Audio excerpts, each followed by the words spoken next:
Hello అండి. Welcome back to best of Swathi. ఈరోజైతే మా పిల్లలు చేసిన ఒక రెసిపీని నేను పోస్ట్ చేస్తున్నాను. అదే పావ్ బాజీ అండి. దీనికోసం అయితే క్యారెట్, క్యాప్సికమ్, ఆలూని ఉడికించుకోవాలి. ఆలూనైతే వాటర్లో వేసి ఉడికించేసుకోవాలి. క్యారెట్, క్యాప్సికమ్నైతే పైన పెట్టేసి స్టీమింగ్ పెట్టేసి ఉడికించేసుకోవాలి. మూడింటిని ఒకే దగ్గర వేసి స్మాష్ చేసి పెట్టేసుకోవాలి. తర్వాత బాండ్లీ పెట్టి దీంట్లో అయితే ఆయిల్ వేసుకోవాలి. ఆయిల్ హీట్ అయిన తర్వాత ఆవాలు, జీలకర్ర, కొద్దిగా పసుపు వేసేసుకోవాలి. తర్వాత కొద్దిగా ఇంగువ వేసుకోవాలి. తర్వాత ఇప్పుడు దీంట్లో అయితే టమాటా ప్యూరీని వేసేసుకోవాలి. ఇలా టమాటాలు కట్ చేసి ప్యూరీ చేసి పెట్టేసుకోవాలి. తర్వాత దీంట్లో అయితే వేసేసుకోవాలి. తర్వాత ఇప్పుడు దీంట్లో అయితే ఇందాక మొత్తం స్మాష్ చేసి పెట్టేసుకున్నాం కదా క్యారెట్, క్యాప్సికమ్, ఆలు మొత్తాన్ని అయితే వేసేసుకోవాలి.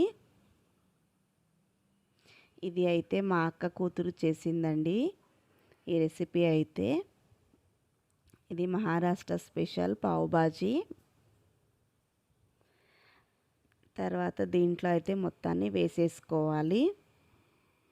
తర్వాత ఇప్పుడు బఠానీ వేసేసుకుంటున్నాము. ఇలా బఠానీ వేసేసుకొని మొత్తాన్ని అయితే బాగా మిక్స్ చేసుకోవాలి. ఇలా మొత్తాన్ని బాగా కలిపేసుకోవాలన్నమాట.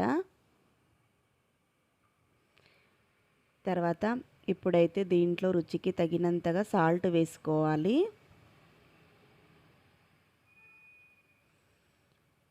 ఒక 1½ స్పూన్ వరకు సాల్ట్ వేసుకోవాలి.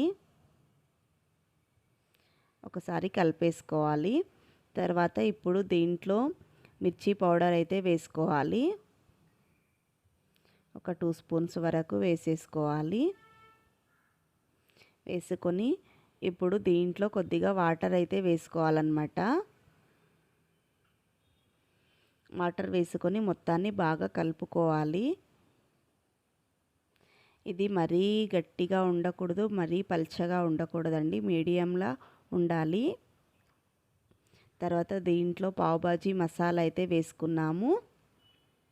వేసుకొని ఇలా మొత్తాన్ని బాగా కలుపుకోవాలి.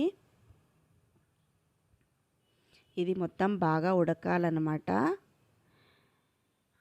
ఇంతలోపు పావు అన్నీ కట్ చేసి పెట్టేసుకోవాలి. ఇలా మనము ఇలా మధ్యలోకి కట్ చేసేసుకోవాలన్నమాట. తర్వాత ఇప్పుడు దీంట్లో ఇంకా కొన్ని వాటర్ వేసుకోవాలి. ఇప్పుడైతే పన్నీర్ మొత్తం సన్నగా కట్ చేసి పెట్టుకున్నాము, దాన్ని వేసేసుకోవాలి. పన్నీర్ వేసుకోవడం వలన కర్రీ అయితే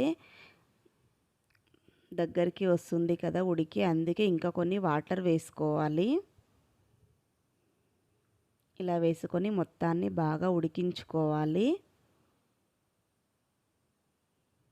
టమాటో ప్యూరీ కూడా పచ్చి వాసన పోవాలి కదా, అందుకే మొత్తాన్ని బాగా ఉడికించుకోవాలి.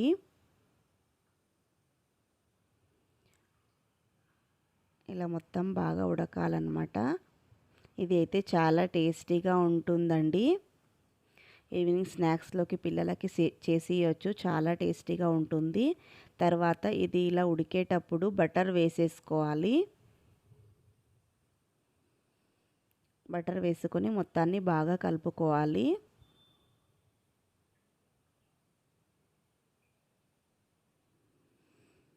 ఇలా మొత్తాన్ని మిక్స్ చేసుకోవాలి. ఇప్పుడు ఉడికేటప్పుడు దీంట్లో ఒక 1/2 స్పూన్ అయితే చక్కెర వేసుకోవాలి. టేస్ట్ చాలా బాగుంటుంది. ఇప్పుడైతే పావు చేసుకోవాలి.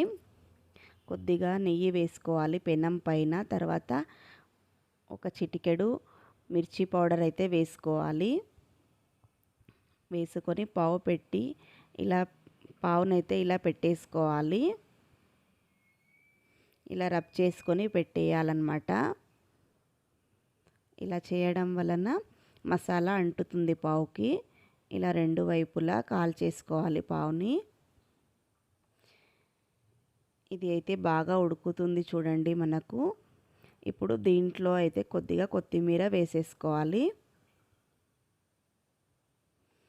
లాస్ట్కు నిమ్మకాయ కూడా పిండుకోవచ్చు కావలసిన వాళ్ళు. అంతే అండి, పావు కూడా రెడీ అయిపోయింది.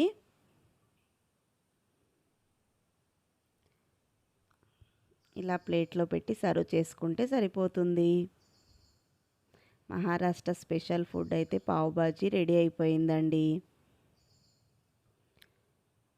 మా పిల్లలైతే చేసి ఇచ్చారు మాకు. చాలా టేస్టీగా అయితే ఉంది. మీరు కూడా ట్రై చేయండి. ఎలా ఉందో కామెంట్ చేయండి. నా ఛానల్ అయితే సబ్స్క్రైబ్ చేసుకోండి. ఓకే, థ్యాంక్ యూ అండి. పావ్ బాజీ రెడీ అయిపోయింది.